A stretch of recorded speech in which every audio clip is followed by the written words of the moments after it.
What's up, guys? Welcome back to another episode of the Rock Your Brand podcast. And I am fired up because today we are going to be discussing something that we have been asked to discuss many, many times now because, well, there's a lot of people that want to increase their sales on Etsy and they want to use Etsy ads, but they're just not sure if they are worth it. And let's be honest, sometimes ads can be confusing.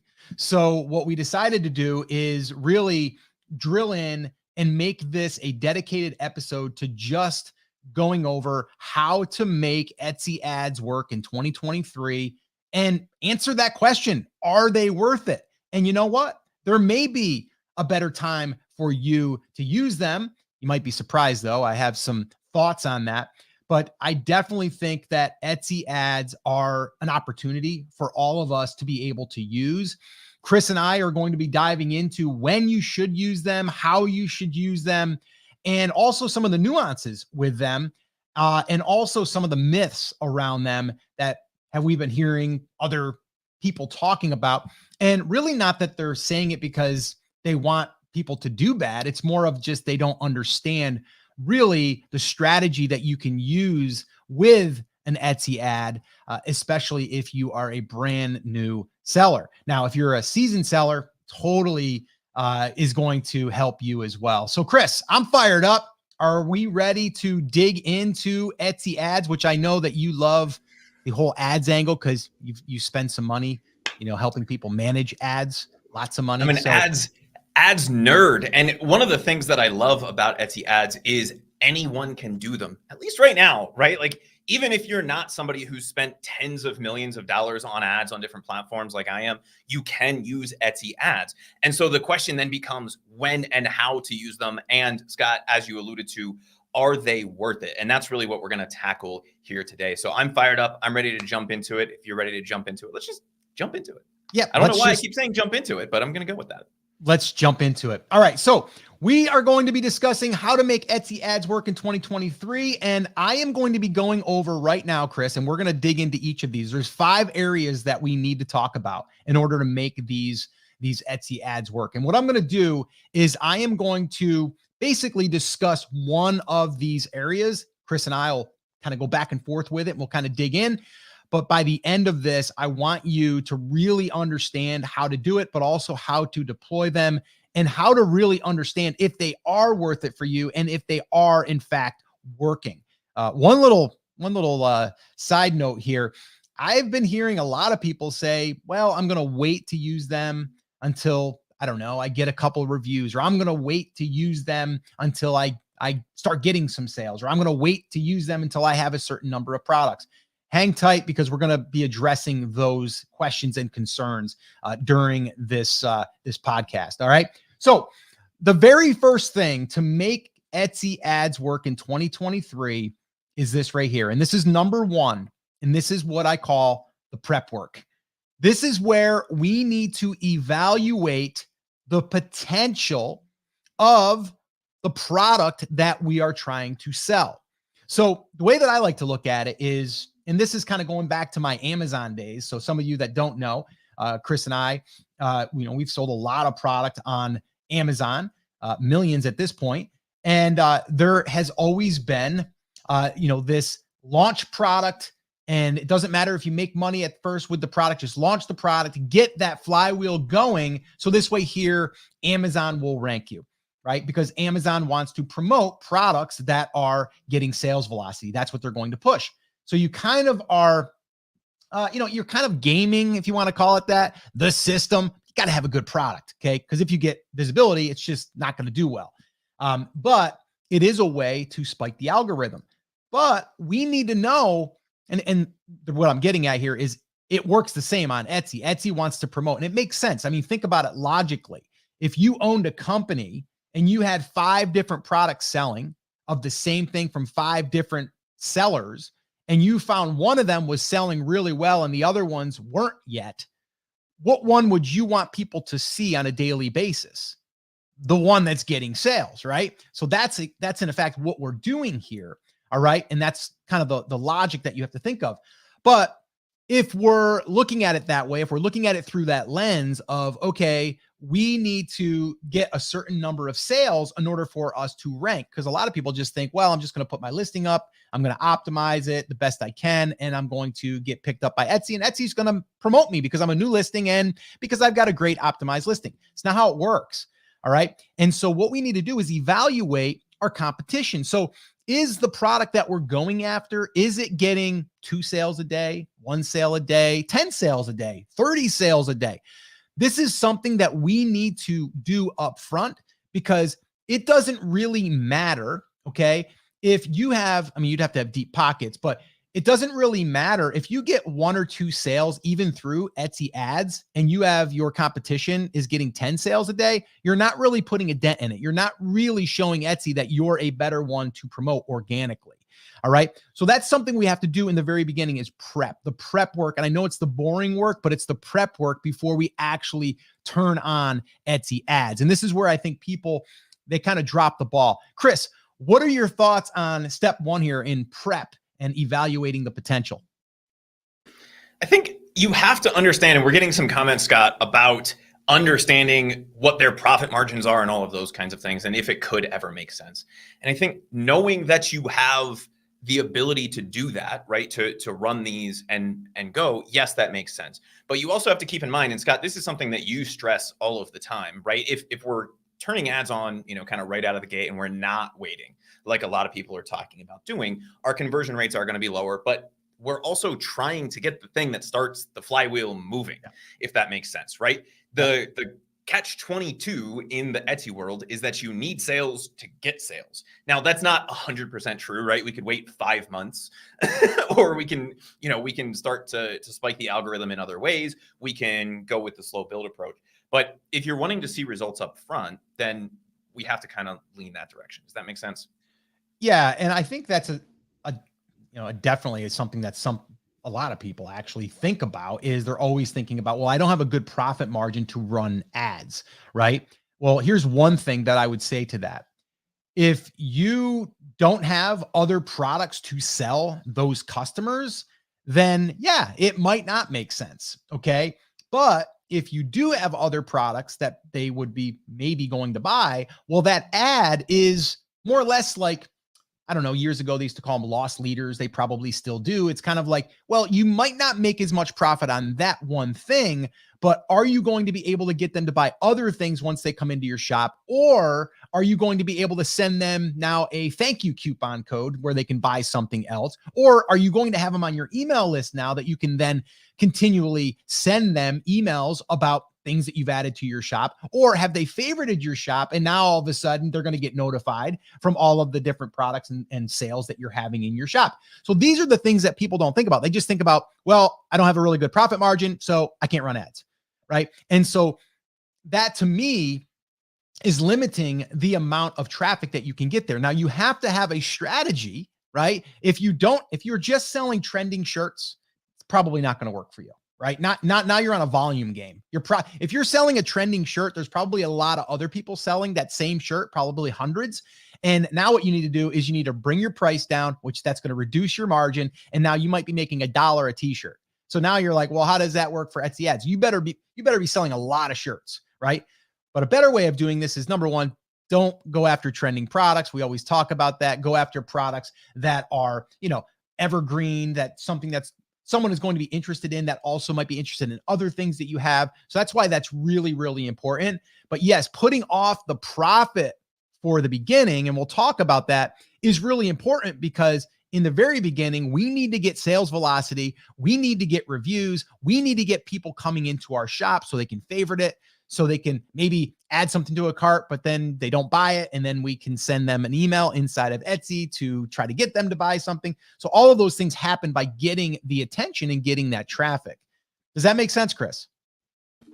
It does. And one of the things I think, Scott, that a lot of people miss out on when they're making this consideration goes back to Etsy SEO. And I know that we like to keep these things in 2 different buckets, right? We like to think of ads as ads and organic traffic as organic traffic. But Etsy SEO, if you guys haven't heard our rant on that, we did a whole live breaking down the algorithm, right? But it basically breaks down into 2 things.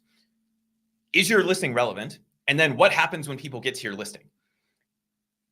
If we don't have any type of data, then Etsy can only do the first part of that equation.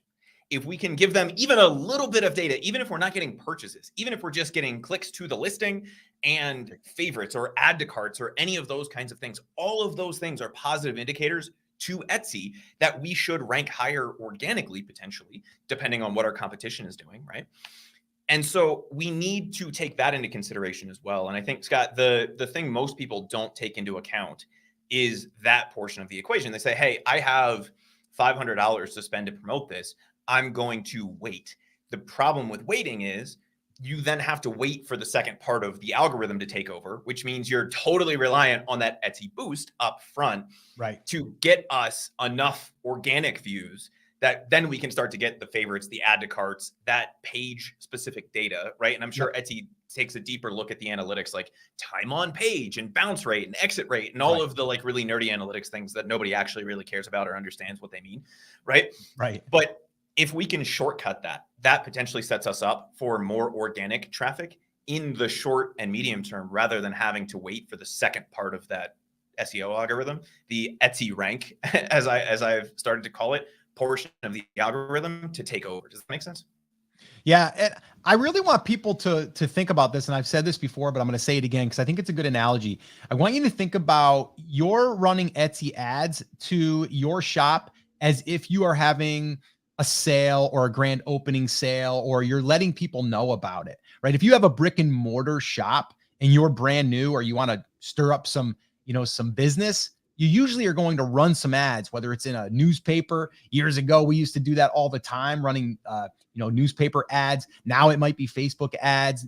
Now it might be a big flags, blowing in the wind outside by your shop that say grand opening. And then you're going to put money into that. And you're going to maybe have a DJ come, and you're going to do all these things to try to bring attention to your shop. So it's very, very similar. Like if you had a brick and mortar shop, would you put all your product in there and then just sit and wait for the phone to ring? Or would you try to drum up business? You're going to try to drum up business. And then once the word starts to travel, kind of like organic, then all of a sudden you're going to start getting a steady flow.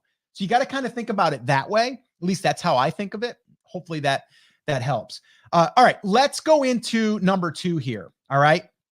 And I'm just going to pull up my notes here. So number 2, and this is really important too. We have not yet turned on an ad. So if we're starting this from scratch, okay, and how are we going to make these work? Number 1, we're going to prep, right? We're going to do the prep work. And step 2 is part of the prep work. And that is, we need to optimize our listing. We need to make sure that our title is exactly what people are searching for. So that's our keyword research. Then we need to make sure that our image, and image is probably the most important when we are running ads, because we are then going to get clicks. We need to stop the scroll, as they say it. So the click is really, really important. Okay. So title, image, or images, I should say, but your cover image is the most important, because that's what people see. And then from there, yes, the description. Now the description also, and we'll get into tags here in a minute, but description, what that basically will also do is it will allow you to tell Etsy, okay, when it does its scraping, because that's what Etsy's doing. It takes your listing and it kind of has its little bot go in there, and it kind of finds all of the different words that are being said. And then it starts to index you for all of these keywords. Could be long tail, short tail, doesn't matter. So description helps with that as well. Now, same thing goes with tags. People go, well, do tags help me rank? Well, kinda, but really the way I look at it is, and this is what we've discovered, is when you're using tags, they are actually picked up in your Etsy ads, because we can see in our Etsy ads back end, we can see someone searched for, I don't know what it is. Let's just say like horse t-shirt, right?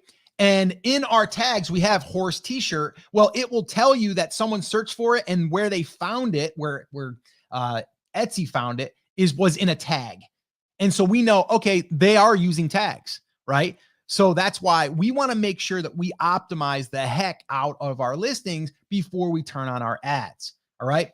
And what we don't want to do is we don't want to turn on our ads or optimize our listing, turn on our ads, and then 3 days later, change our title, right? Change our images. We want to let it sit, right? Let it sit and give it some time. And we'll talk about that in a little while. Some people want to know, like, how long do I run them before I know if they're working or not, and all of those things. We're going to cover that here a little bit later. So stick around for that. But number 2 is really important, and that's optimizing your listing, because you have to remember the only thing that you can adjust for people when they see your ad, and your ad basically looks just like your listing. That's the cool thing about Etsy ads. You don't even know it's really an ad unless you look in that little area that says Etsy ad, right? Ad, advertisement, ad, right? It says it right there, but it looks just like your typical ranked listing, right? That's all it looks like. So understand that there's nothing special you can do to that other than create a really, really high quality mock-up image of your product to make it look really, really attractive and make it look clickable, right? Where people want to click in. All right. So Chris, what do you want to talk about on number 2 on the optimization side before we start running the ads?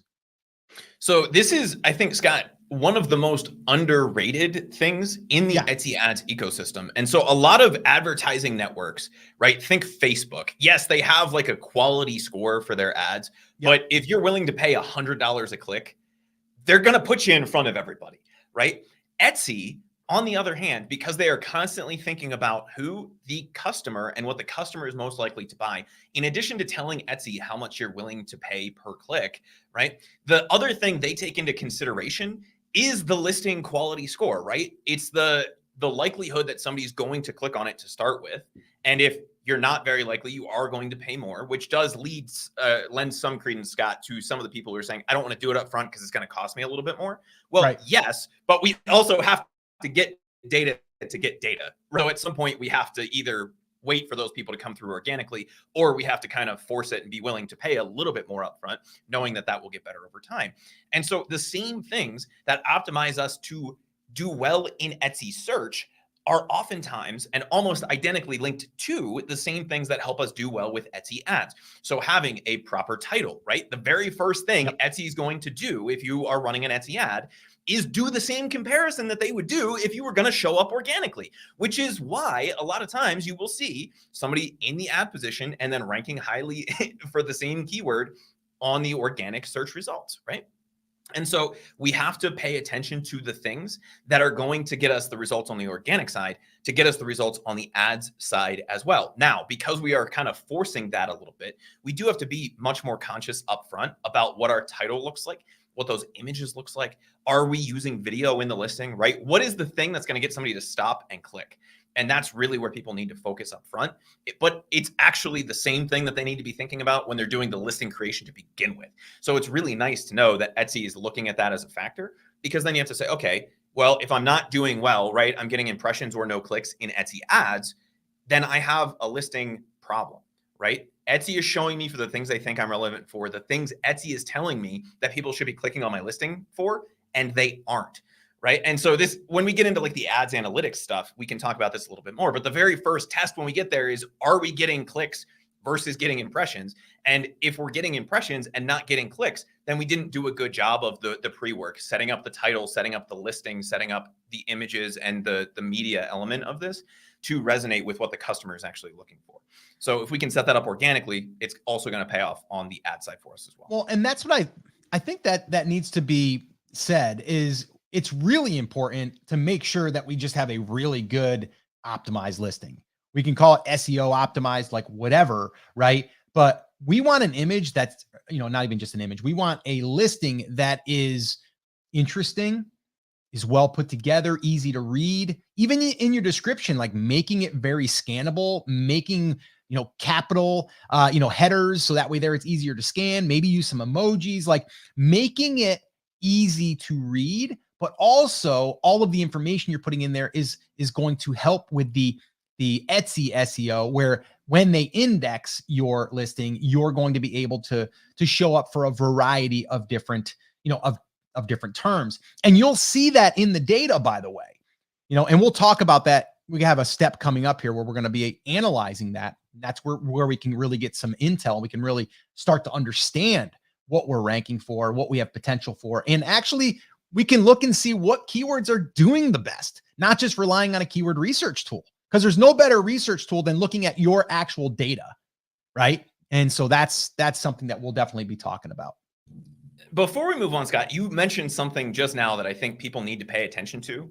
And instead of thinking about this as optimizing for ads or optimizing for SEO, we need to think about this as optimizing for the customer, because that's what Etsy is looking for at the end of the day. They're looking for the thing the customer is going to click on and buy, whether that is through paid Etsy ads, whether that's through Etsy offsite ads, whether that's through SEO, whether that's through Etsy sending an email to their list, right, and promoting your stuff. What they are looking for is a listing that's optimized for the customer. And if we can approach listing creation from looking at what's working and saying, what is the reason that the customer is clicking on this? How can I replicate that in my own way, in my own style, and optimize my listing to turn the shopper into a buyer? That's going to pay us dividends on the ad side. It's also going to pay us dividends on the organic side. At the end of the day, that's what Etsy is looking for, right? They don't care that we have keywords in the title. They don't care where they are necessarily, right?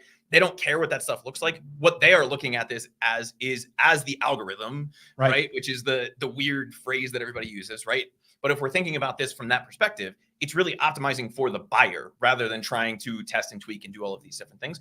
What is the customer experience? What are the things that they need to know before they buy the product? If we can do that, if we can show that off in the media, we can tell them that in the title, we can explain all those things in the descriptions, it's going to pay us dividends. So optimizing the listings for customers rather than for algorithms is the way to go. Yeah, here's the other thing to keep in mind is there's one factor that we can't really control all that well, and that is getting reviews. And reviews are basically proof that you have a good product. Now, are you going to still get reviews when you start getting sales? Yeah, you will. Will you get sales without having any reviews? Yes, you can definitely do it. We've done it. Okay. But here's the deal. Will your conversion rate get higher? Will it go up when you have more reviews? And the answer is yes, almost always, because it's proof and people see that someone had a successful transaction. Bottom line. Okay. So that's something we can't add in there right this second, but we can go ahead and get sales, understand that our conversion will be lower, but we're willing to sacrifice some profit. We're willing to sacrifice our conversion rate a little bit. And we know that once we get more reviews, we're going to be able to probably increase that conversion. So just something to keep in mind on that. All right. So let's move on to step 3. Okay. And again, if you're just joining us or if you're skipping ahead, this here is really our strategy of how to make Etsy ads work in 2023. All right. So number 1 was prep, evaluate the potential. What is the potential and what are we up against? How many sales do we think that we need a day in order to rank organically? And is it worth it? Number 2 is optimizing the listing, which is really, really important because like we said, you want to make sure that you have everything lined up and everything is going to be a good conversion mechanism as well as you can without obviously maybe having some reviews. Okay, so the third thing that we're going to do here is we are going to budget $2 to $5, depending on how many products you're going to be advertising. And we don't recommend doing any more than 10 out of the gate. Probably like less is better. I would go after the ones that you feel like have, I guess, more demand, I think is what I would probably say. But going with $2 to $5 per day and running it for 7 days minimum. Let me say that one more time. Running the Etsy ads, committing to this, by the way, for 7 days and not touching a thing. Because what's going to happen is most likely it won't work on day 1, day 2, or day 3. And it might work on day 4 because you need a certain number of impressions. Those impressions are just, that's how many times that the ad was, or your listing was displayed. It doesn't mean that's how many times it was clicked on. That'll be your click-through rate. And then how many clicks, right, that you've gotten. If you've only gotten 5 clicks, we can't gauge anything. So we have to wait. We have to wait it out so we can actually see, okay, what kind of results did we get? How many impressions, how many clicks did we get? And how many sales did we get if we got any? Okay. And then we can start looking at the data, which we're going to move into. But it's so important to just basically commit to it. And it's like you're going out to dinner. I know I'm going to spend, $50 on dinner, right? I know I'm going to spend it. So just know that you're going to spend this money and you're not going to get anything back other than if you get a sale, great. You're going to get data and you're going to understand what you're being indexed for and all of those other things. That's really important to understand. The mistake that I see people making is they want to turn on their ads today and wake up tomorrow and go, I got 3 sales. It's probably not going to happen. I'll be honest with you. Probably not going to happen. If it does, congratulations. It probably won't happen again on day 2 and day 3. Okay. It's going to take some time, and it's almost like getting in the algorithm. It has to get into the Etsy ads algorithm now, right? It has to start getting into that. And it's just really important to stay consistent and be committed and don't touch anything, right? Like just back off. Chris, I know you have some thoughts on this. Go ahead and give them to me. So the first thing is having that budget, right? Even if we can only budget $50 to this, right? Just don't go to Starbucks for a week. Like if that's your thing, don't go to Starbucks for a week and spend the $50 on ads. Why? For the data, right? If we get sales, awesome. Let's roll that back into the budget, right? But if we don't, we still have the most important thing for growing our shop on Etsy. And Etsy is getting a little bit better about this on the organic side. They have the beta analytics tool that's giving us some of this data. But if we're playing a game of if I build it, they will come, and we wait 3 months to get a few eyeballs on the listing from organic search, depending on how competitive your niche is and all of those things, right? Then we can shortcut that process for $50. Scott, if somebody is selling a product, and we typically try to make $10, right? That's our kind of baseline suggestion, is that you shoot for a product that you can make $10 profit with. Even if I don't get any sales for that $50, but I know that the data that I get back will help me tweak my title, which is going to help me rank better organically. That I know what my click-through rate is like from search results. And yes, Etsy labels stuff as ads, but that doesn't really mean anything to somebody shopping on Etsy. They just typed the thing in and the thing showed up and they clicked on it. We can start to get an idea of how we compare to our competitors, especially if we're using something like Everbee, where we can see conversion rates and view counts and all of those kinds of things. We can start to compare our listing to our competition.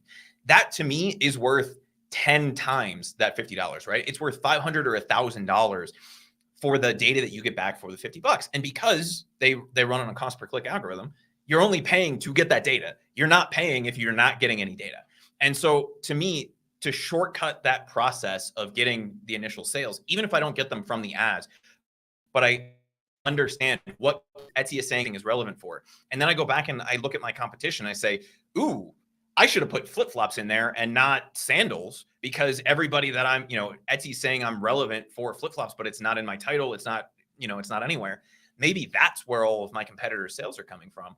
It allows us to massively shortcut that wait and see process for just a few dollars and what will eventually be 5 sales at the end of the day. And so it allows us to optimize that listing, again, not for the algorithm, but for the customer based on the early data that we get back. That is absolutely vital to me if we are doing this. And yes, you can do this on the organic side, but would you rather wait 6 months to get that data, right? 3 months, 6 months to have that same amount of data? Or would you rather pay the $50 and start making those sales faster because you're able to optimize faster? You're able to iterate. You're able to move fast and break things, as they say in Silicon Valley, right? So to me, it's absolutely worth that. It would be worth 10 times that if I had to pay that. Yeah. Well, and I also think that, you're also working on getting your reviews up, right? And you're not thinking about how many people added it to their cart, but didn't buy yet, right? How many people, how many people favorited your shop? How many people did buy, and then now they get the thank you, right? And then that turns into an extra sale. So that one sale that you got, and you might say, well, it wasn't profitable, but that one sale that you got triggered your thank you email, and now they're a customer, and you have other things that they can buy in your shop, and you give them a 10% off coupon immediately. And then that turns into another sale from that one customer. So now your order went from 1 sale to 2 in that order. That makes you profitable now, right? So that's why it's so important to have additional products in your product suite that they would potentially be interested in. Yeah, I totally agree. I think that getting the data, especially for new shops, is huge, or just a new product that you're rolling out and you want to see what is the actual data and what am I being indexed for. And you can also see like what the true potential is for this thing. Because if you're seeing impressions and then you're seeing clicks, but you're not getting sales, that's actually okay, because now we can just figure out why we're not converting to a sale. And then we can start to, like Chris said, look at our competition and see like why theirs is converting, but mine isn't. And it may just be because they have a lot more reviews, or it might just be their images are better. Or maybe they have something in there that says buy one, get one free or something, right? They have other things in there that makes it a conversion mechanism. Or maybe they're running a sale and you're not. Right? Maybe you're not running a sale and they're running 20% off. And you're like, well, maybe I need to run a sale. Right? And so there's some things that we can look at once we start to see the data and then start making those adjustments. Actually, that's going to lead us into step number 4, which is tweaking the keywords on the back end. So here's the cool thing. I said, don't touch anything. I kind of lied. Because here's what I want you to do. And this is what we do. The only thing I'm touching is negative keywords. All right. Now, a lot of people don't realize this, but there's a negative, and they don't call it negative keywords. We do, because that's kind of what it came from like Amazon. And I believe maybe even Google has something that's classified as like a keyword that's not relevant. That's really what we're talking about here. So if you were selling like a bass fishing shirt, but you saw that in the back end that you were getting impressions for just a fishing shirt, and you were like, well, I want to be more specific. I want it to be bass fishing. Then what you would do is you would see that that keyword was being displayed and being searched for, and people were seeing your listing and they were clicking on your listing. So the main thing here is not that you got an impression, it's that someone clicked on it. And if they clicked on it, that means that they might have gotten there and said, well, I really don't want this. I don't want a fishing shirt. I want a bass fishing shirt. Then what you would do is you would hit the little toggle and you would turn that one off. So really, in a sense here, what we're doing is we're evaluating the keywords that Etsy is putting our listing in front of from the search. And then we get to decide, nah, Etsy, I don't think that's a relevant keyword. I want to actually turn that one off. And so now what we're doing is we're training Etsy's algorithm in the ads to not show us for that keyword because it's too broad or it's not related, right? And then you might have gotten 2 clicks on that. It might have cost you 80 cents, might have cost you 40 cents a click.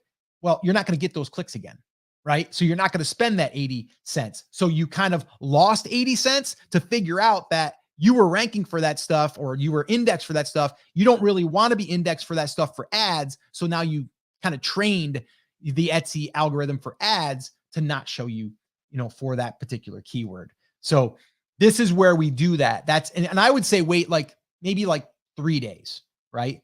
3 days, then go in, just take a peek. If there's not a lot of impressions, if there's not any negative keywords, then don't worry about it. But if there's a keyword in there that is truly not relevant, you're like, it's just straight up fishing. It's not maybe fishing shirt or fishing gift. It's none of that stuff. And maybe it's just fishing because it's really broad and you have fishing in your description and in your title. Maybe you're just like, no, that's too broad. I don't want you to show my ad if someone just types in that one single keyword. Chris, did I explain that well? Yeah, I think the example I would use is if we have a tumbler, right? And we were seeing mug, because fishing shirt might be relevant, right? People who are doing that. And with a few clicks, we can't necessarily make that judgment unless we go to Etsy, type in that search term and see who's ranking highly organically, which would be the way that I would go about doing that. But if we were seeing mug show up for this is not a mug and nobody's ever going to confuse this with a mug. And so if I was seeing mug show up, even if it's just 1 or 2 clicks, I'm going to want to kind of nip that in the bud up front and start to hone in. And Scott, the process here is called keyword sculpting, right? So what we're really trying to do is tell Etsy, hey, I understand that some people might call this a mug, but no one's going to buy this if they're doing that, because that's not actually what they're looking for. They want a dancing happy avocado mug. So don't show that for ads. Now, does that stop your ability to rank organically for that? No. And if you're selling for that organically and we find that over time, maybe we turn that keyword back on for ads. But up front, it's definitely not relevant to what we're looking for. And so I don't want to waste my budget on something that isn't necessarily going to lead to a purchase. I'd rather people type in insulated tumbler and see this because that's what people are looking for. Does that make sense? Yeah, we actually did this recently. We're actually doing a little bit of an experiment, a little case study behind the scenes that we're not ready to share yet, but we will. But we basically turned on some ads on a new shop with some new products in a pretty competitive space. And we basically did this. Like, we ran ads $5 a day, and immediately we were able to look at the data. And I knew right after day 2 that there was a keyword that we were showing up for that was just, it was not close. Right now, I say it wasn't close. It could have been related, but if someone was searching for it, it's like if I'm selling let's just say, how can I say this? If I was selling a fishing tackle box, right? And I wanted people to come there for a fishing tackle box, but if someone had typed in sports and outdoors and they showed up because that's kind of related, I don't necessarily want them to see my thing on an ad, because I only want people to click on an ad that is what they are searching to buy. So hopefully that makes sense, because if it's that, it's still related, right? It's still related in a sense, but it's kind of like 3 or 4 levels above it or beneath it, however you want to phrase it, kind of like in that sub niche. So you want to make sure that you nip that as soon as you can, right? Because that can be costing you. The impressions you're not getting charged for, but you are getting charged for the clicks. Now, the impressions is sometimes interesting to see those even up front, because then you can see, wow, this is showing up a lot for this. This is a keyword that I might want to look into. So maybe now what I can do is create some products around that, right? And so I can also get some intel as far as maybe even some future products. So just a little tidbit there for you. All right, Chris, let's move on to the last step here. So we did, let's see, we did up to step 4 here. So step 1 is prep, evaluate the potential and really what you're up against as far as, how much it could cost you in order to compete with this type of product. Number 2 is optimizing your listing so they convert very well. Number 3 is budget $2 to $5 per day, run for 7 days minimum. Do not touch anything on the front end. On the back end, negative keywords, I would look at those after like 3 days. And then 4th is tweak the keywords on the back end. So making sure that you're not getting clicks on keywords that are not 100% aligned with your product. And number 5 is analyzing the click-through rate in sales conversions. So here's what I mean. If you are getting impressions, you're getting clicks, but you're not getting sales, we might have a problem. Okay. Now, it's either you haven't done the negative keyword thing that we just talked about, and you're getting a lot of clicks, right, over to your listing, but then they get there and they're like, well, wait a minute here. It said mug, but I got here and it was a tumbler. I don't want a tumbler. And then they just X off. Like Chris just used that as an example. I think that's great. So that would be bad, right? So now we have to figure out, okay, if that's all done, if we've already done that in step 4, what else could it be? Maybe it's our images, right? Maybe it is, we don't have a lot of reviews yet, and maybe this is going to be review heavy. So now we have to figure out, how are we going to get some reviews, right, on that product? Or maybe we need to look at our competition and see, why are they converting and we're not? What are the differences, right? What are the differences? Our titles probably close to the same. Our images, we're going to model what's working. So we're going to take inspiration from theirs, and we're going to see, can we experiment, maybe even make it better, but not go too far off because we know theirs is working. Looking at their description, have we included everything that they're including? So we almost need to look at one that's converting to one that's not converting. Now, if you can't look at a product that's converting, you're kind of like guessing, and we are going to be testing, knowing that we might not be getting sales because we haven't been able to evaluate. That's why we want to do this in the order that I just said. We want to make sure that we're evaluating that there are products out there selling and that we know that there's demand. That's why we always want to do our product research up front before we even launch the product. So that's what I would say there is, we want to analyze the click-through rate And one thing I know people will say, well, Scott, I got 3 clicks and no one bought. Not enough clicks. Okay. And so, Chris, I would ask you, what do you like to see? What would you like to see before you say, you know what, we have a conversion problem on the click-through rate? What would be your advice there, and kind of what would you look at? So I think the answer here is it depends. It depends on if you're a new store or an established store. If you're an established store, you should have a pretty good idea of what your average conversion rate is. The average conversion rate on Etsy, depending on who you ask, is somewhere around 3%. So if we are converting less than that, we're not doing something right. However, Scott, if you look at our ads data, we typically convert, Q4, we converted over 5%, but we convert somewhere between 4 and 5% coming from ads. So how many clicks do I want to see? Well, we have to get to a place where it's statistically significant. That could be 20, but more than likely, you're going to be somewhere in the neighborhood of 50 people coming to the listing before you can really make a truly educated guess about whether something is working or not. Now, yes, if we're using the example, Scott, that you gave of 40 cents a click, which is typically on the higher side, we're talking $20, but we also should get 2 sales for that $20, right? Based on that 4% conversion rate. If that's what we're using, right? 50 people times 2% is 2, right? Or times 4% is 2.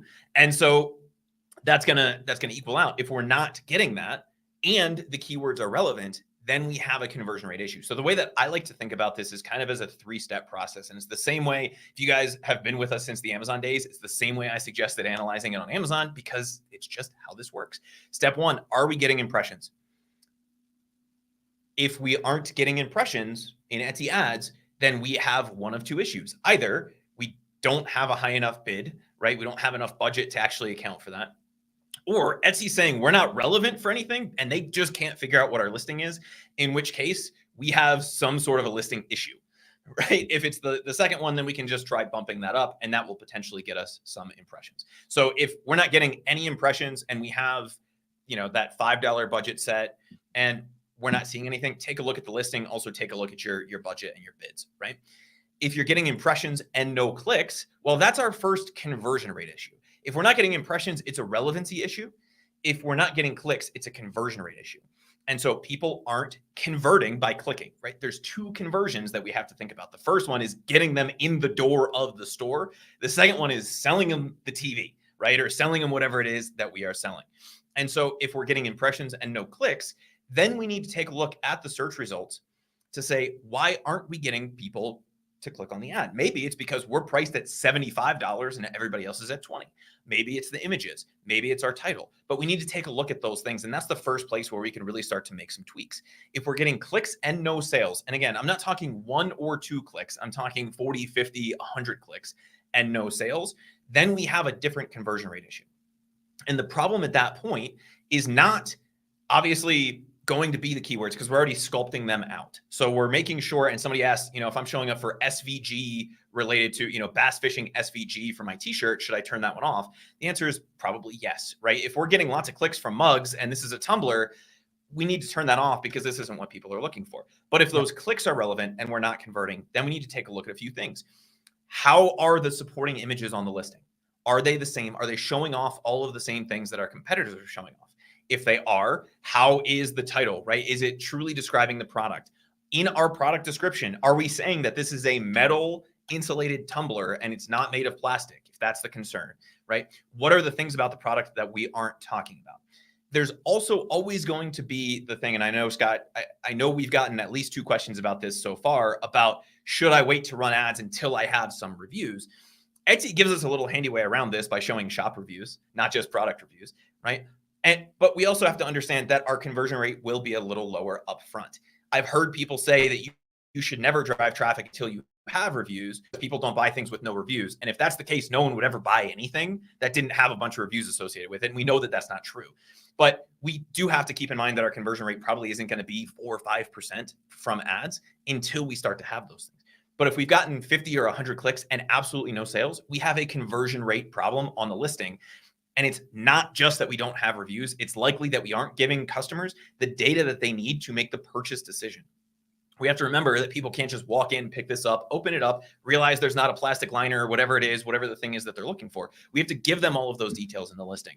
And if we get to that point and we're not making conversions, that's where the problem lies. The problem lies with our communication with the customer once they get to the listing, to let them know that this is the tumbler they are looking for. Yeah, no, that's really, really good. And we've had a bunch of people in here in the comments. And if you are in the comments, guys, and even if you're watching this on the replay, love you too, replay fam, but we would like you to be here live if you can. But still love you. But if you have any comments or any questions, drop them in the comments right now. We've had a bunch of people say this was a huge value from this stream today, and we do have some questions that we will be addressing. But I did want to say that when we are looking at conversion, like Chris said, we have to know that we had so many people to the listing, or we had enough people. And I just took a quick peek, and we are paying about, well, the last, I think it's maybe the last 3 days. I have to look at the actual number, but the last 3 days paid about 31 cents a click on average. Okay. Now, again, that's your average. And we had 100 clicks, and we converted at a little over 3%. Okay. So spent 30 bucks. Is that right math on that? About 30 bucks, about $34, I think it was 31 cents, something like that. Right. So 34 bucks, had 100 visitors, right? Out of those 100 visitors, had 3 sales. Now, what we're not seeing though, is how many people favorited from that, how many people added it to their cart but haven't bought yet. So that's already, to me, profitable. Okay. But even if it wasn't like a slam dunk, I still know all of the other benefits, but that's a decent conversion rate. Now, can we improve that? Sure, we can. We would love to try, right? Maybe update an image or something like that, but I wouldn't mess with it too much right now, because even though it's 100, it's still only 100, right? But my point is this: let it ride out to get 50, 75, or 100. I would like 100. Like, before I would make any assumptions, I would want to see 100, right? 100 people. And I know 50 is good, right? But 100 would be better, because now we're like, okay, usually you're like, okay, 100, what is your percentage or your conversion rate on 100, right? And then we can kind of decide. But I also think that you're tweaking along the way on those clicks, because even though we got 100 clicks, how many of them in the beginning were negative keyword clicks? So maybe the conversion rate is actually higher because we didn't really get all of the right clicks, because we hadn't had time to go in and do that right out of the gate, right? So I just kind of want to point that out. We have to give it time. We had someone in, I think it was YouTube yesterday, left us a comment and said, I've been running ads for 3 days. I have no sales. It doesn't appear that they're working. Chris, what would you say to that individual? I'd want to see the numbers. And so what was the scenario again, Scott? They've been running ads for how long? For 3 days, and they haven't gotten any sales, and they don't know if the ads are worth it. How many clicks did they say? Didn't say, but I can't imagine. I mean, I think they said they were spending $5 a day. So they spent $15. Yeah. So, okay. So $15, let's just assume they're actually spending that budget, right? So 15 times 30 cents. They're, maybe they have enough data, but I'm willing to bet that they need to do a lot of keyword sculpting. And that's not nearly enough to have actionable data. And I think the way that you and I like to think about this is just us shortcutting the process, right? And some people are saying, I've tried Etsy ads, Facebook gives me more exposure, right? It's giving me more traffic. That's not necessarily the right way of thinking about it, because we're kind of training the Etsy algorithm here into what we're relevant for, what customers are thinking about, and getting that data back. I would dedicate, and Scott, I'm curious about your opinions on this, but if we use kind of the high watermark of 40 cents a click, which I think our average in 2022 was 35 cents from June, and that included all of Q4, which is typically a little bit more expensive because everybody's trying to sell, because that's when everybody's buying stuff. And so if we just use that number of 40 cents to get 100 people to that listing, that would mean we're spending $40. If I can do math, you guys can correct me in the comments. But that would mean we're spending $40 plus the 20-cent listing fee to learn if a product, and our goal again, guys, is to sell at least 1 unit per day of the products that we launch. And so am I I willing to spend 4 and 20? We don't want to forget the listing fee, right? To get all of the data that I'm going to need up front to make that listing sell one time a day at $10 profit every day. That seems like a worthwhile investment to me. And if you're cutting it short after $15, $20, $25, let's just assume that's the only listing that you're running in ads. We're still kneecapping ourselves by not waiting for that data to come in and not actually dedicating the time and effort needed to wait for that to work. The biggest problem that I see, and Scott, it's not just on Etsy, it's not just on Amazon, it's in e-commerce in general. People seem to have the impression that if they turn ads on, they should just make money on the back end. And I wish that were the case, because with all of the money that I've spent on ads, tens of millions of dollars, closing in on 100 million, not my money, thankfully, but the vast majority of that goes nowhere. But then you find something that does work and you're able to scale it 5, 10, 15 times up. And that's where the money starts to come in. And so you have to have all of the data, all of the keywords that don't work. You have to be able to throw those out and then say, okay, I'm not going to spend on bass fishing SVG because that's just silly. I'm selling a t-shirt. Let's trim that one out. But we have to wait for that data to come in. And we do have to spend a little money on that to understand what's working and what's not. And if we're only giving it $15, we're not giving it a fair shake. Yeah, no, I love it. I actually just took a peek at our little case study that we're doing behind the scenes. And I think over the it was only for 5 days, spent just under $25. So again, it's your $5 a day, and had 73 clicks, and we had 4 orders. So it's actually higher than that. But 73 clicks, I think it was, is what was the actual number. So I think I figured it out. It was like 33 cents a click. Okay.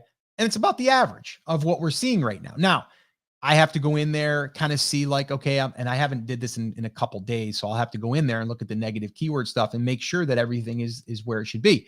But the one thing I did want to talk about, Chris, here a little bit is there's another thing that we want to look at that could also be a sign that maybe something is off within the top level of the listing optimization, the title or the image.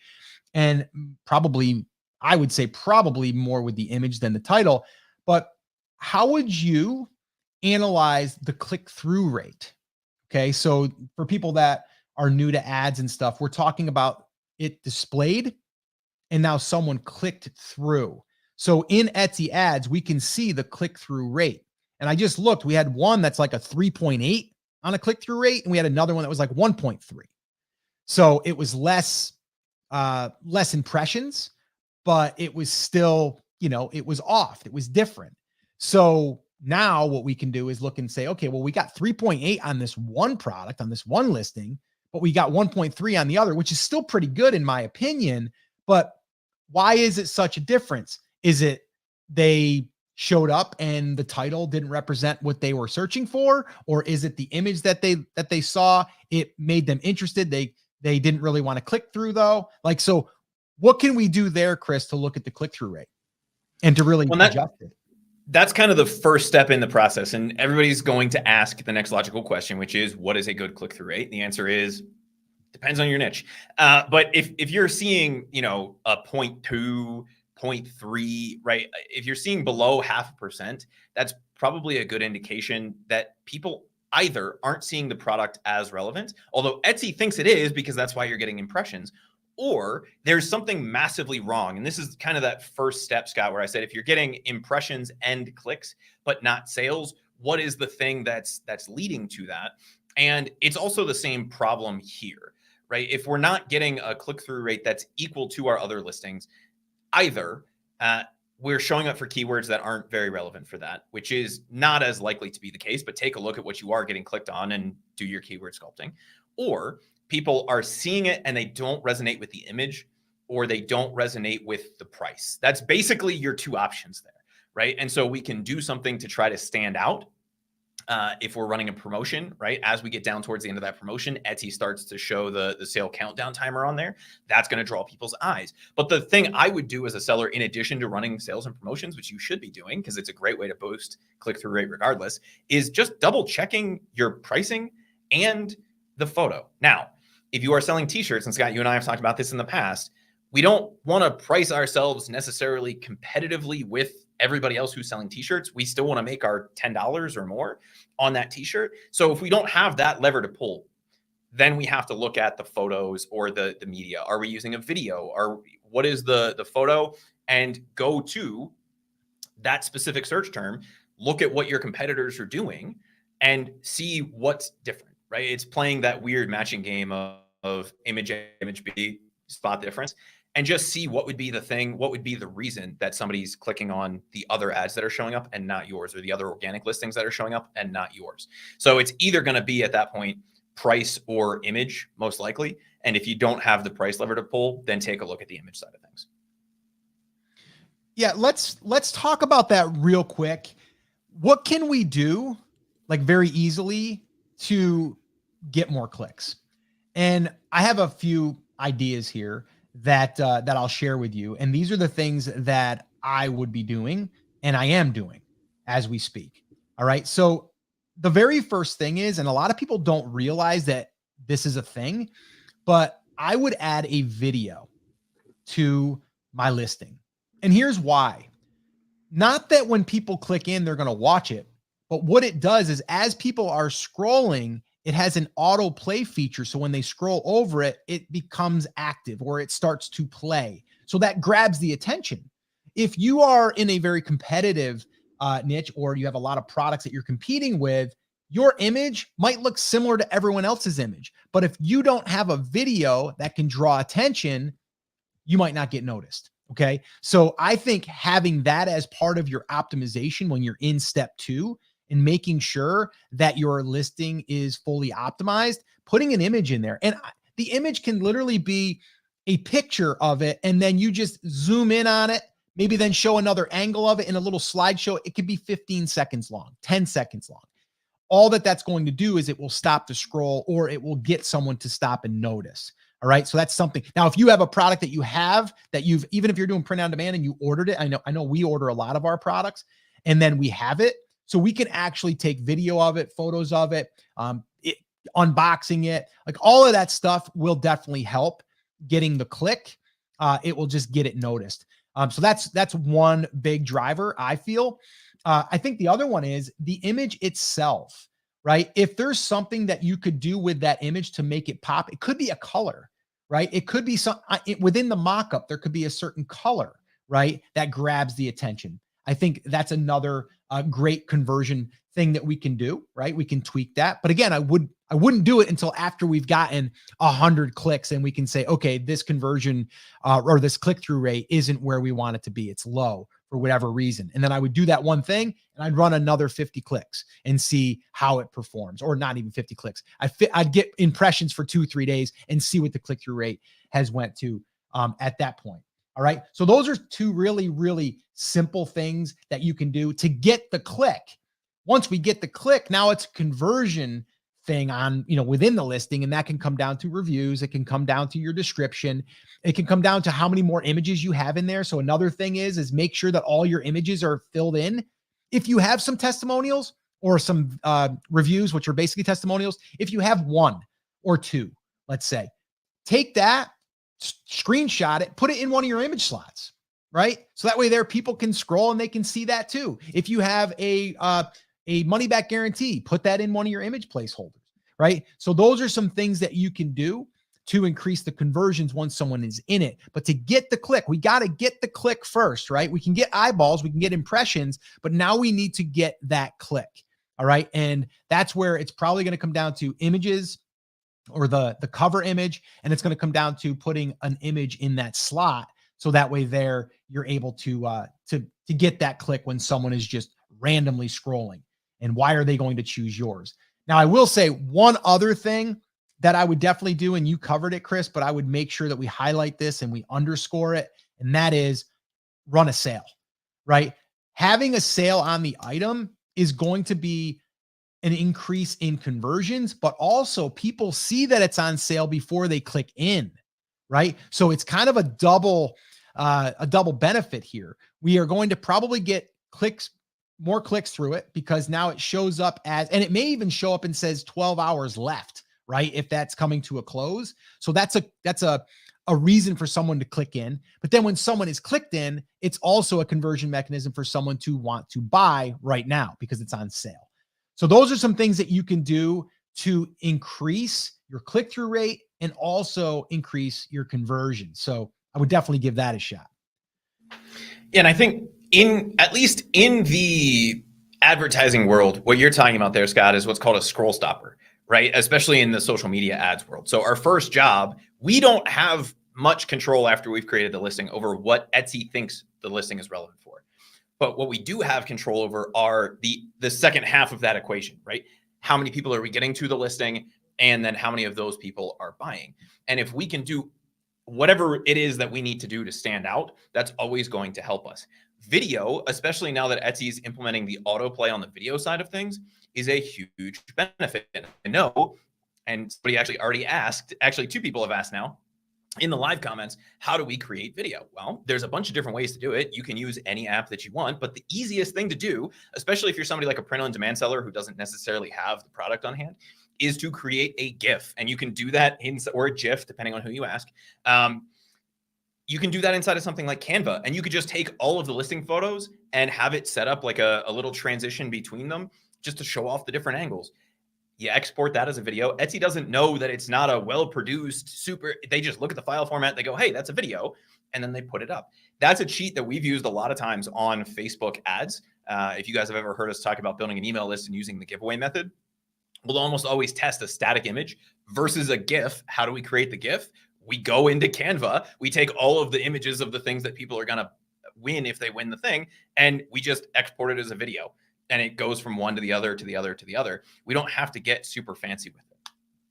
Yeah, no, I think that's really good. And guys, if you want me to create a video on using Canva to create videos, create a video to show you how to create videos on how to use Canva and how to create them, let me know in the comments, and I may just do that because I could definitely show how we do it and how simple it is. And then once you do one, then you can kind of save that as a template, and then you can just go back in and just add some of your pictures and stuff.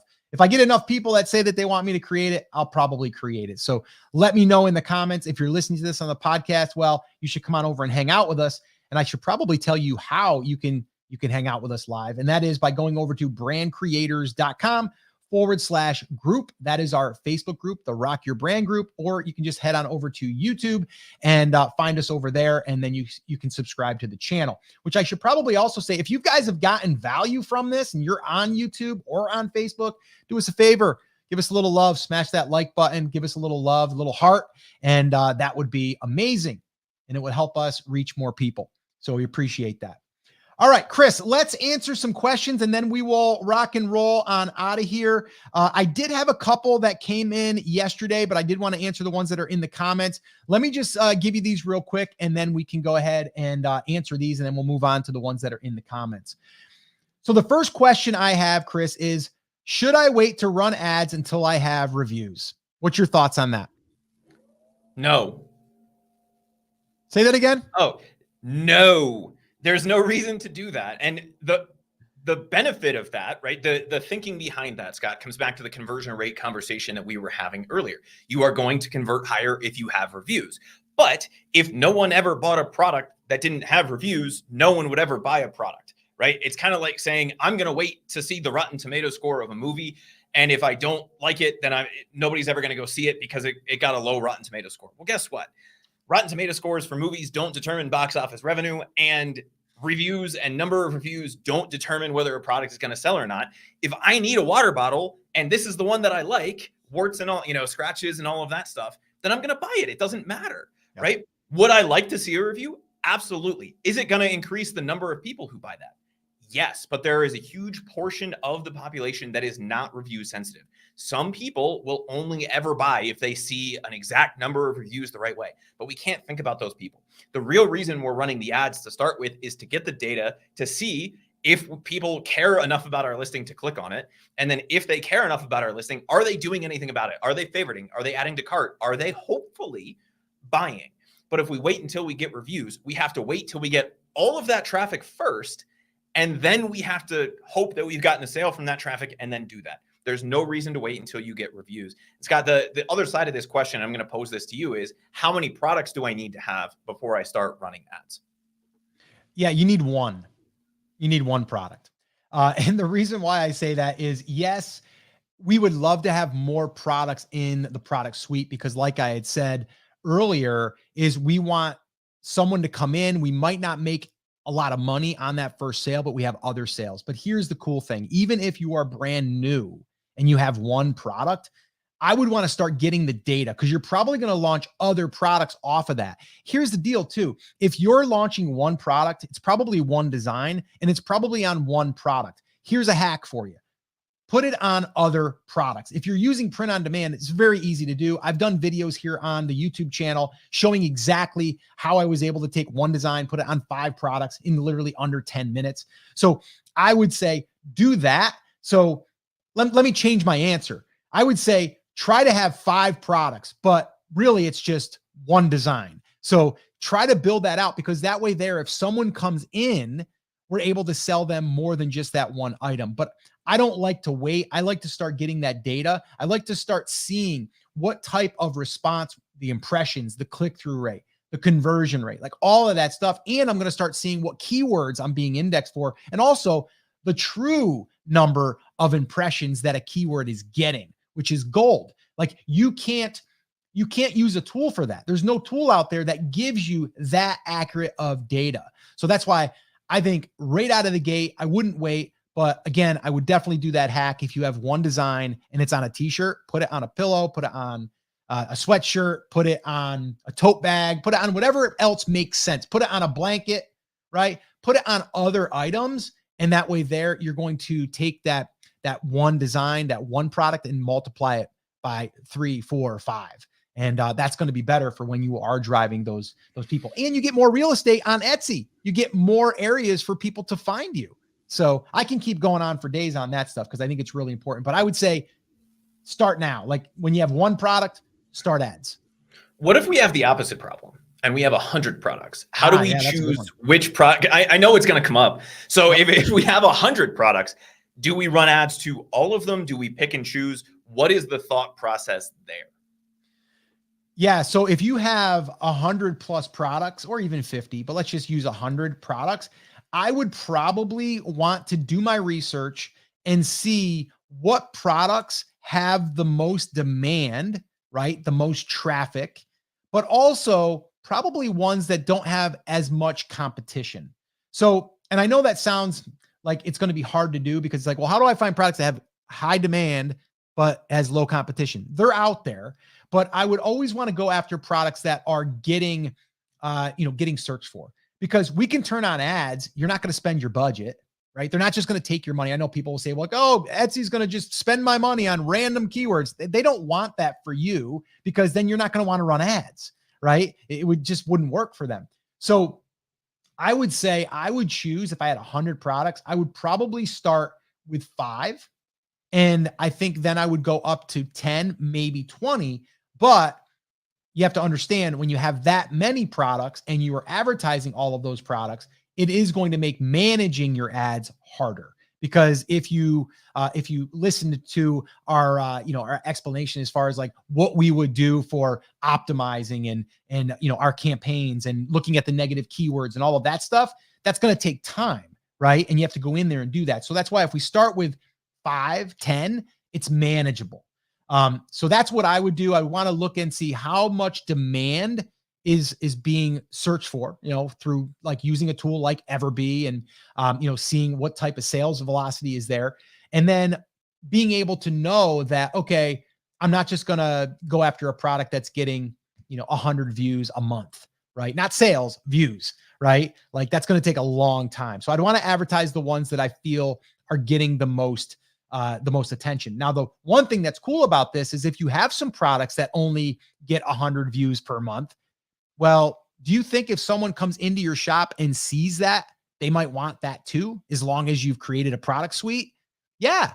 So now we're not really bringing someone in from that product, but we're going to sell someone that product once they get there. It's kind of like the newspaper ads that they put something in there to get you in the store, but then they know once they get you in the store, you might want to buy the other things. It's very, very similar to that. So that's what I would do. I would focus on the ones that have the most potential. So another theoretical here, Scott. If we have some things that are already working and we're launching new products, should we by default add all new products to that campaign? Or is there some rationale about when we add products and when we don't to ads? Yeah, I would not probably just, add all of the new products into that, because then it's going to kind of, interrupt what we've already started. So I would want to run that till I got enough data, right? I would want to look at that and go, okay, I want to run 100 people to this, 100 clicks, and I want to see what happens. If I'm in the middle of that and I launch a new product and then I add it to it, it's not going to give me an accurate number. I'd have to start sorting by date and like all of that stuff. So I would try to keep it separate. But if I have something that's doing well, like we have a pillow that's doing really well, or maybe different pillows, well, I'm going to then create some new pillows, right? With maybe a different take on it or a different design. Well, yes, I'm going to add them into that queue, as long as it's got the demand. Right. So I'm also looking at the demand. If I'm just adding them because I want to add them to my shop because I think my customer might want to buy them, I may not advertise them right out of the gate. I probably just keep it to the ones that I've already selected that are getting good traction. Yeah, that makes sense. And I know another question that we're going to get, because most of what we were talking about here, because it's the thing that we have control over, is Etsy's pay-per-click ads platform. But when we say the word Etsy ads, there's actually two different things that people sometimes mean. So there's on-site Etsy ads, which are the ones that we're talking about, and then off-site Etsy ads, where Etsy hires a bunch of people like me to go run Facebook ads, to go run ads on AdWords, to go run ads on Bing, to run television spots and radio and do email and do all of these kinds of things. And so as a new seller, if you're selling less than $10,000 a year through Etsy, you have the ability to turn those off. Is there a time you would suggest people turning off Etsy offsite ads, or should they let them run and take the advantage of the benefit? I'm curious what your thoughts are on that. We personally let them run. Hey, if they want to go out there and figure out who's the best fit for my products, I'm going to do that, right? I'm going to let them open up that traffic floodgate as much as they possibly can. That's just what we do. Now, if you want to just exclusively just stay within the platform, that's totally fine. But like you said, Chris, I mean, they have, ads experts that are doing that. So why not leverage their experts, and being able to do that? And yes, you're going to pay a little bit more. But again, if we have that in our head, that every sale is not like the profit that we're going to make. It's, yes, we're going to make profit there, but what else can we make in the future from acquiring a customer? But if you're selling just a one-off t-shirt, probably not a great idea, right? And that's why I'm always harping on that. Chris is harping on that. It's like, build a product suite to serve a customer. So if you just think about that one customer, and I know you're like, well, I want hundreds of customers, thousands of customers. Yes, but we want to think about that one customer and what are the things that one customer would buy because they bought the one item, right? They raised their hand because they bought an item. What other items would they potentially buy? And that's really how you build an e-commerce business, right? You're building a product suite so you can have your value of your customer increases. And that's where ad spend becomes not even an issue, because now we're able to spend money, make money, hopefully make it back. And then from there, everything else is profit in the future. That's the thing with offsite. It actually, it bothers me a little bit when I see people talking about turning off offsite ads, because they say, oh, well, Etsy will take up to 15% commission on top of the, the other Etsy fees, which add up to around 9.5%. So let's just round that to 10, right? Yep. Assuming you're not doing something silly like setting up your shop in a currency that's not your own, and then you get a currency fee or something like that, right? But okay, so let's just round that up to 10 to make the math really easy. So worst case, Etsy brings us a customer, which we've already discussed will bring us more customers, and we pay them out 25%, right? 9.5, which we rounded up to 10 on the transaction fees, and then a maximum of 15% for the offsite ads fees. If that's not built into our pricing, That's our problem. It's not the cost of Etsy offsite ads, which costs substantially more, right? It's the cost of our product. And if we are selling things that have razor thin margins, then maybe. But if you are pricing things in order to make yourself money, right? And you're using the example that we always use, Scott, is $10 per item, then that's going to be built in. Are you going to make that $10 when Etsy takes an extra 15%? No, but it will lead to more customers, which will lead to more sales, which will lead to more customers. And so I'm going to let Etsy run those offsite ads. And by the way, guys, after you make $10,000 a year, you can't turn it off anyway. So you might as well take the help up front to get you to that $10,000 a year mark. And oh, by the way, they only charge you for those if their person leads to the sale. So if their ads nerd like me is the person that got you that customer, then they take the commission. If they drive a bunch of traffic to your listing and it doesn't result in sales, they don't take any money. Right. And so we get free data by leaving it on. We get people coming to the listing, adding it to the cart, favoriting, giving all that good juju, like we called it the other week, to the Etsy algorithm and helping us get some of that Etsy rank data, right? The second half of the organic algorithm that nobody ever really talks about. Everybody always talks about the relevancy side, not what happens when somebody gets to the listing. They can drive that traffic for free for us. And even if it doesn't convert, it does actually help us in the Etsy algorithm because they say, okay, we know what the average conversion rate from this stuff is. But look, this person's favoriting it. They're adding it to the cart. Yeah, they haven't bought yet, but it's helping us get in that direction. So I would leave it on unless we're operating on razor thin margins, right? We're launching a t-shirt shop and we're trying to be price competitive at $12.99 when we're paying $10 to the print on demand provider to make the t-shirt.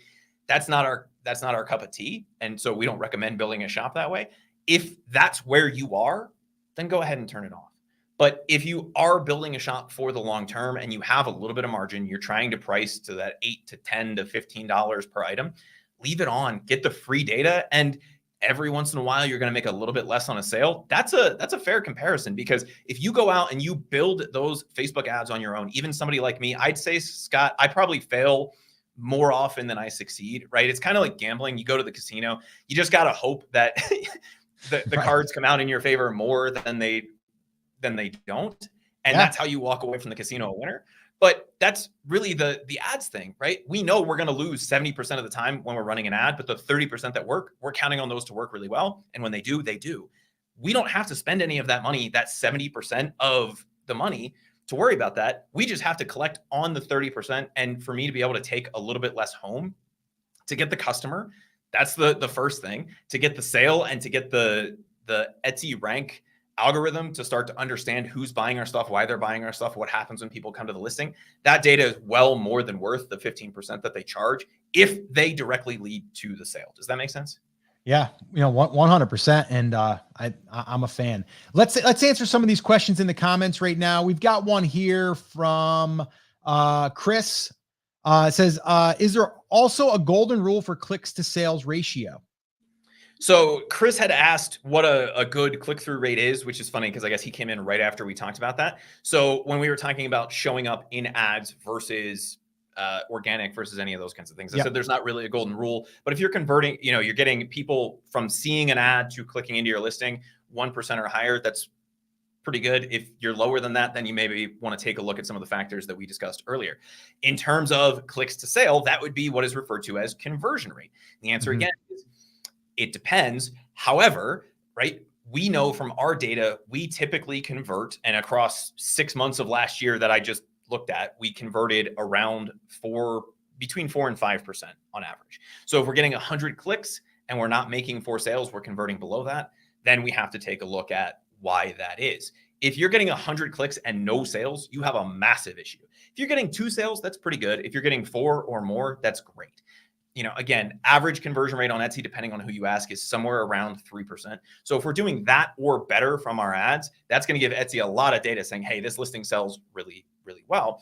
The other way to take a look at that and to understand what's right for that type of a product, if you have Scott, it's not their growth, is it their pro plan? I forget what their nomenclature is, but whatever their higher end plan is with Everbee, they give you the conversion rate data of your competitors when you run the product analytics tool. So you can say, I know I'm converting at 4%.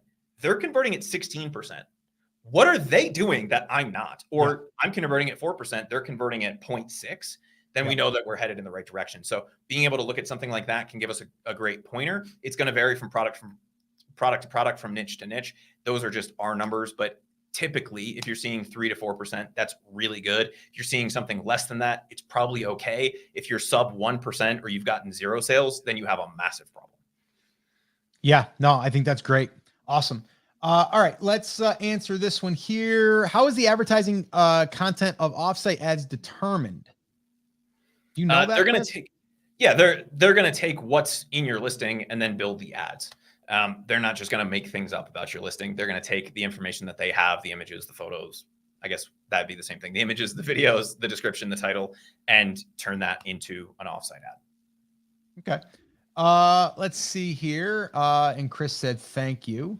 Let me go into another one here. Let's see. If you guys have any other quick questions, drop them in the comments. Let's see here. PB wanted to know, it said 9.5. Is that a secret Harry Potter reference? No, that just happens to be what all the different little fees tend to add up to, somewhere around 9.5% when you're looking at the transaction fees. Scott, there was actually a really good point that somebody made in the comments. They said, if you don't have Canva or don't use Canva, another great way to make a video is if you have the Instagram app, you can upload it as a reel or create a reel and then just download that to your phone. That would work as well. That's a fairly easy platform for a lot of people to use. And they kind of walk you through the process. You can even add some text and some of those kinds of things in there. But if you're not an Instagrammer, you don't have that on your phone, Canva is another great way to do that. Yeah, Sandra asked this, but Sandra, I think we already answered this, but I'll give you a little recap, like how to get conversion rates higher. Yeah, so and I went through it, and you might want to go back and listen to that section. And anyone else that's coming in late or that's listening to this and maybe skipped ahead, you basically on your conversion rate, how to get it higher. There's a couple of drivers, right?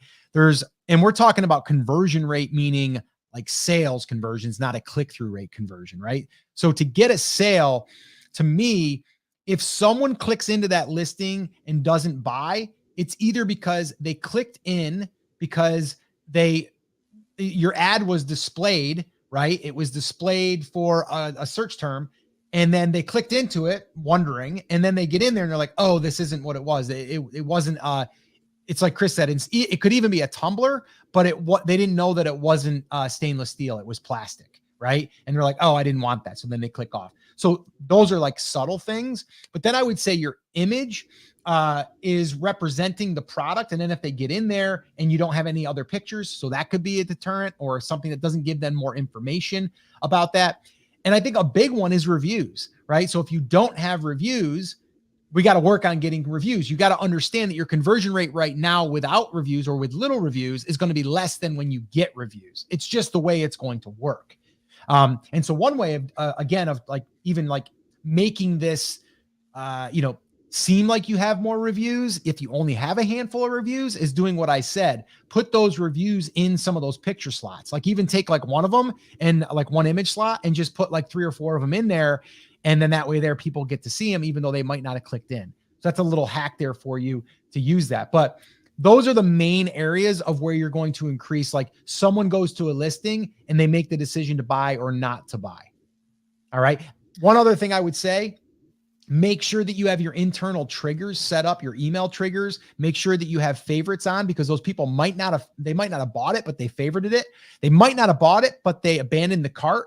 Or they went in and they were going to buy it, but then they abandoned the cart. So they didn't buy it. So they might've bought it. They wanted to buy it, but why didn't they buy it? Maybe I need to give them a 10% off coupon so they want to buy it. So those are 2 other things that you can do that are happening maybe, but you didn't get the sale, right? Getting a favorite is still pretty good because now that person raised their hand and now they're going to get notified when you either drop a price, you have a new item that you release, or maybe something comes back in stock. So those are all really, really important things as well. So hopefully that helped you, Sandra. Yeah, and Scott, where that came from was Sandra actually shared us a little case study. She said, I know this can't be good, but this was March, 7,400 views. I'm not going to worry about the actual math here, guys.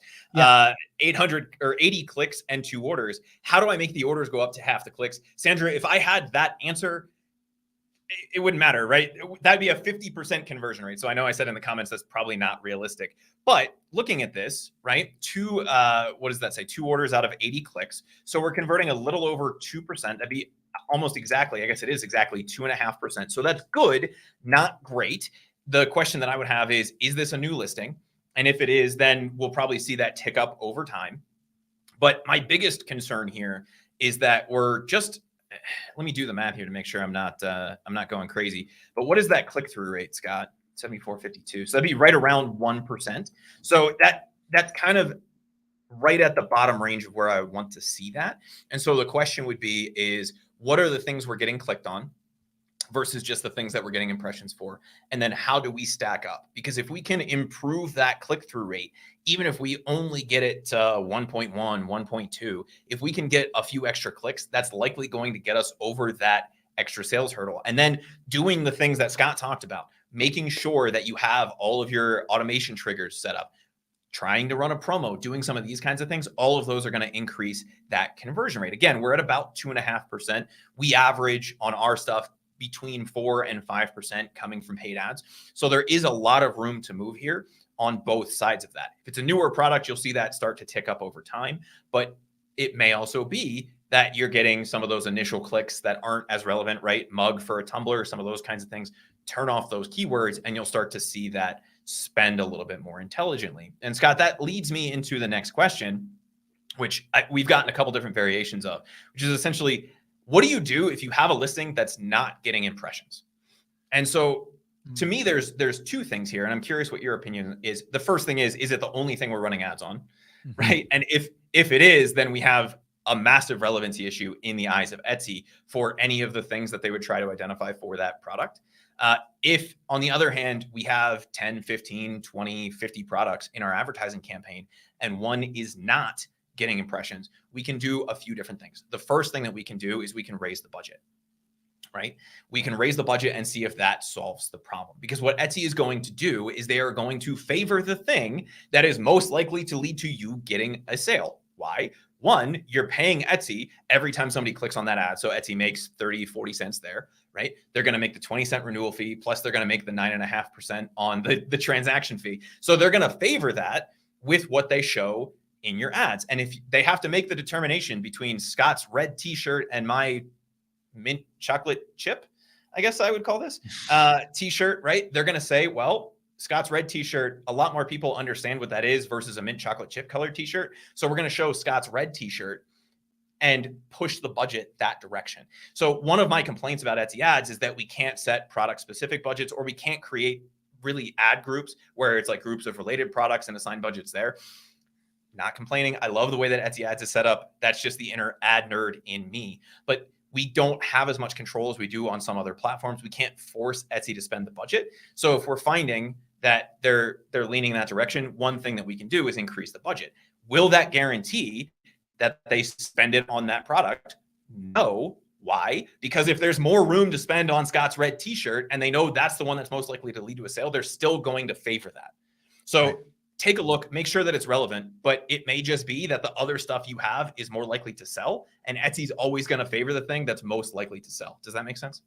Yeah, no, it's 100% accurate. And again, I think it's one of those things that, if they're not showing it, they're leaning towards the one and not the other because it's already gotten a little bit of momentum or whatever, which that's what they want to do. So it may be even like turning it off, letting it sit for a little bit and turning it back on, whether it's adjusting a few things. That could be another thing that you might want to try. I would also say to Sandra, she had posted here, and then I want to answer one other quick question, and then we have to wrap it up. But says, I have 15 sales and 12 reviews, I believe, 7 months in. Thank you. So do I snap of any review? I do have all of them on. I get those too, just sales are low. So yeah, I would definitely take your reviews that you have, and just put them in an image slot. I think that looks nice. I think it's, again, you're highlighting, and hopefully, I mean, I like it when people leave a review with a picture too. That's always good. But if not, you'll show the star rating and all of that stuff. So that's definitely something that I would do there. The one thing I would say also to anyone that is like, okay, I've got 15 sales, got 12 reviews. That's really good ratio, by the way. It's an amazing ratio. But if you're feeling like your sales are low, I would definitely make sure, and if you're not running ads and you're going to run ads, I would make sure that you do step one that we covered and you evaluate what is the potential right now, not fourth quarter. We all know fourth quarter was crazy. Fourth quarter numbers are insane. What are your numbers right now or the last 30 days of someone else that's proven that this is selling at a certain sales velocity? So that's a big one for a lot of people, is like, you might be going off of like fourth quarter numbers. We can't do that, right? So you might be getting the amount of sales that you're supposed to be getting because there's just not enough demand there for it, or there's demand, but there's a lot of competition, right? So those are some things to think about. That's why when you're doing your product research, we want to make sure that we're trying to go after products that, yes, they have demand, but they're also getting steady sales. And it doesn't mean steady sales like it has to be like 25 a day. It could be 2 a day, 3 a day, and then having a bunch of those types of products. I did want to address or just answer Robert wants to know if we have a video doing setup that for the email abandoned carts. We actually have a full training, by the way, that we walk through how to optimize your shop and really how to get sales. We talk about Etsy ads. We show the back end, all of that stuff. And you can actually go check it out at brandcreators.com/challenge. And that's our 7-day cha-ching challenge. And it's really 7 days of going through this process. And at the end of the 7 days, everything is set up. Your ads are running. All your promotional things are in place. And the idea is to start getting sales, to start hearing the cha-ching. That's why we called it the 7-day cha-ching challenge. So if you're interested in checking that out, head on over to brandcreators.com/challenge. Little shameless plug for one of our classes, but check it out if you are at all interested. But yes, we do show setting that all up. We call that the internal marketing triggers. We show how to set those all up. And we also show the Etsy ads, how to turn off the negative keywords, all of that stuff. And we've had some really, really good feedback from that training. So if you're interested, check that out. And let's see here. Do you think it's still worthwhile to sell SVGs on Etsy? I'm going to do a Chris Schaefer here. It depends. I'm not a fan of just selling the SVGs because I think it's so easy for other people to compete with you. But what I would say is if you're selling those SVGs, is there something that you could also create that would not be just the SVG? So if you're selling SVGs, it's probably, and I'm going to assume here, it's probably for someone that is that owns a Cricut, or that owns, one of these devices that cuts out stickers or something like that. You also could be selling to someone that is taking that SVG, putting it on a t-shirt and selling it, right? I don't know if you have a commercial license or not. So that's where it makes it hard. So if you were making things for people that have a Cricut or people that are scrapbookers or whatever, and you're selling an SVG file, then you could create those SVG files, but you could also create other items that they might want that could go well with it. Could be papers, right? For scrapbookers or whatever, right? So I'd be thinking along the lines of like, what else could I sell outside of just the SVGs? Like, why are people coming here for the SVGs? And if you're just selling SVGs that are all over the place, then it's really kind of hard to niche it down unless you're tailoring your stuff towards Cricut owners, or something like that. So that's just, I would need more info on that. But as far as like the SVG market, it's really, really saturated. And there's not a lot that's going to separate you from someone else other than the design that you create. But then we all know that people will just copy your design and then sell it. And then you'd have to trademark everything and copyright everything. And you'd spend all day trying to fight everyone on it. So is it still worth it? It can be, but I would use a hybrid model. I would do other things, not just the SVGs. And I think if you're using the niche-based approach and people are buying SVGs in your market, then yes, it's absolutely worth doing because of all of the reasons that Scott just said, maybe, maybe not, right? All of the positive side of that, if you are in a niche, then yes, if people are willing to buy it. If you're just trying to create an SVG store, I would say no, just like I would say no if you just want to create a t-shirt store or a mug store or anything that sells a single product type.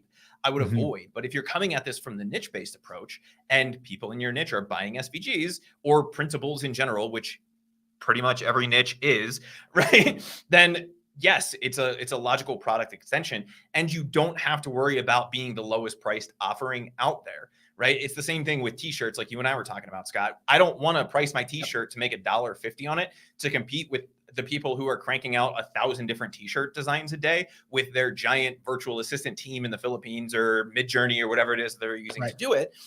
I'm going to price it where it's going to make me money.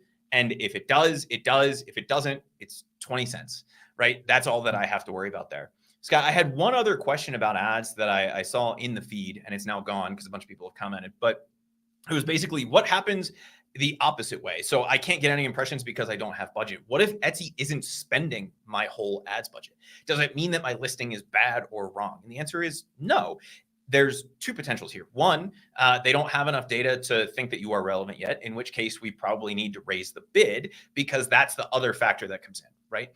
We have to look at how much we're willing to pay for somebody and then the relevancy of how well Etsy thinks that listing is going to be. We can't change the relevancy. Only Etsy can change that, but we can change the bid or the budget. In this case, it's not a budget problem, but it is just how much we are willing to spend. So try raising that. The other option here is, right, if we raise our bid, we're still not spending our budget.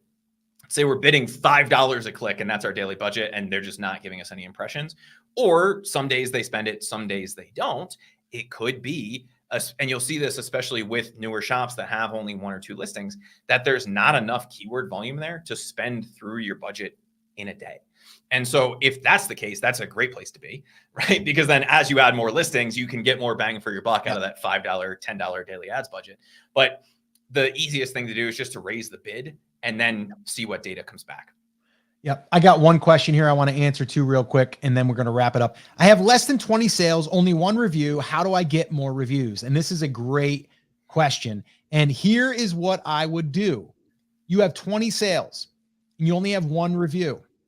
I would contact the 19 people that purchased, and I would just check in with them and ask if everything was okay. If they had any questions, let you know. And also let them know I'm always here because I want to make sure that all my customers are happy. I'm a small business. I do this on the side, whatever, whatever your story is, make it true, and be real with those 20 people or those 19 people. And I am telling you right now, they will want to support you. So this is a big one for a lot of people. Those first sales, I would personally reach out to those people, and you can do this right in your Etsy account. You can see that you can connect with them and you can message them.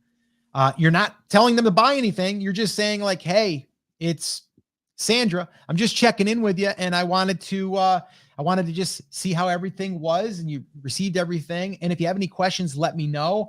I'm all about making sure that you have a 5-star experience. Throw in that little 5-star experience, right? And I just want to make sure that, that I'm taking care of you as one of my customers. I'm a small, Etsy shop, just started this. I'm a stay-at-home mom, like whatever, put it in there. And people are going to be like, that's so awesome. Yes, everything is great. And I'm so glad that I purchased from you. And I love that I'm supporting a stay-at-home mom or whatever, right? An army wife or whatever you are. Like, say whatever you are, and that will help. And then you might get 4 reviews out of that, right? So I would do that. I would make that a standard practice in the beginning, especially. Now you can also automate your first email that goes out. Again, that's something else that we cover in the 7-day Cha-Ching challenge as far as how to set that up, but that's really important too. And then I think it's also important for you to those customers to take those customers and then add them to your email list, which you can do within Aweber, which is an integration that they allow you to do. And then from there, we're able to, once again, follow up with them and say, hey, just checking in, or, hey, I'm thinking about creating more pillows. I was wondering, is there anything that you would like to see created for this? Like literally ask an open-ended question. And now you're creating that dialogue. Now you're a human being. You're not just someone selling something, right? So I think that's what I would do. And a lot of people don't want to do this because they don't want to talk to people. But Etsy is a very, very, back and forth. I'm supporting, the shop owner. If you let them know that that's who you are. That's why it's so important to fill out your bio and your about page and your announcement and have your profile picture and all of that stuff. Everything that we cover, by the way. And yes, I am putting another shameless plug in there for the 7-day Cha-Ching Challenge, because we cover all of that inside of that. Because it's so important that you be real with these people. All right. That's what I would do. And I think that that would work well. So if you do it, let me know how it goes. All right. And don't use a canned email, by the way. Meaning don't just go ahead and copy and paste. You can use a little bit of a template, but make it personal to them, right? Make it personal to them a little bit. All right. And you know what? If you notice that they came from a state that you went to or that you lived before, say, I used to live there myself. It's great place. I grew up there, whatever, So anyway, just a couple of little nuggets there, but that's what I would do. All right, Chris, are we ready to wrap up this show? This went on for a little while. I want to thank you guys for hanging out with us. Do us a little favor. You don't have to pay us today. We're not asking you to pay us today. We're asking you to pay us with a little bit of love. And that is smash that like button and maybe leave a comment if you want to see anything in the future. What that does, guys, I mean, quite honestly, is it gives us energy to want to keep doing these. It also allows more people to see it, because it's like any other algorithm, YouTube, Facebook, Etsy, doesn't matter. When we get more engagement, we actually get more visibility. So we would love it if you would do that. That's how you guys can pay us today, is just do one of those things, or all of them if you want to. We'd really, really appreciate that. So guys, if you are not subscribed to the channel on YouTube, make sure you do that. If you are not yet in our Rock Your Brand Facebook group, make sure that you head on over to brandcreators.com/group, and you can hang out with all the cool kids, because that's where they hang out, over in the Rock Your Brand group. Guys, I want to thank you guys for hanging out with us. We really appreciated you doing that, and we just love doing this for you. So come back next week, where we'll be here for another live stream. As always, guys, take care, take action, have an awesome, amazing day, and we'll see you right back here on the next episode. Take care.